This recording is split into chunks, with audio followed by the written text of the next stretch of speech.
ہمارے ہاں رسول اللہ صلی اللہ علیہ وسلم سے محبت کے دعوے تو کیے جاتے ہیں، لیکن وہ جو کفیات ہے صحابہ کے اوپر، جو غموں کے پہاڑ ٹوٹ پڑے، جو بیٹی فاطمہ کے اوپر غم کا پہاڑ ٹوٹ پڑا کہ کیسے تم نے میرے باپ کے اوپر مٹی کو ڈالا، تم نے کیسے میرے باپ کے اوپر مٹی کو ڈالا، وہ جو غموں کے پہاڑ ہیں، وہ جو باپ نے بیٹی کو کہا سب سے پہلے آپ کے ساتھ ملاقات ہوگی، 6 مہینے دنیا میں زندہ نہیں رہی، آپ نے عقیدے کا جنازہ نکال دیا، بیٹی سے ملاقات کا تو وقت ان کی موت تک کا مقرر کیا، صحابہ تو ساری زندگی یاد کر کے روتے رہے،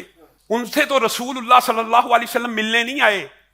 لیکن آپ کے اور میرے پیر کے گھر روزانہ آ جاتے ہیں۔ سنا ہے آپ ہر عاشق کے گھر تشریف لاتے ہیں، جاگتی آنکھوں سے رسول اللہ صلی اللہ علیہ وسلم کو دیکھنے کے دعوے 300 سال گزر جانے کے بعد شروع ہو گئے تھے، رسول اللہ کے دنیا سے چلے جانے کے 300 سال بعد یہ دعوے شروع ہو گئے، ہم نے رسول اللہ صلی اللہ علیہ وسلم کو جاگتی آنکھوں سے دیکھا، جاگتی، خواب میں دیکھنے کی بات نہیں کر رہا۔ وہ جو صحابہ 100 سال رسول اللہ کے بعد اس دنیا کے اوپر رہے، ان 100 سالوں میں ایک بھی صحابی نے یہ دعویٰ نہیں کیا کہ میں نے رسول اللہ کو جاگتی آنکھوں سے دیکھا، بلکہ جب بھی رسول اللہ کا نام آتا آنکھوں سے آنسو آ جاتے۔ علامہ ہشام الہی ظہیر آفیشیل چینل کو سبسکرائب کر لیں۔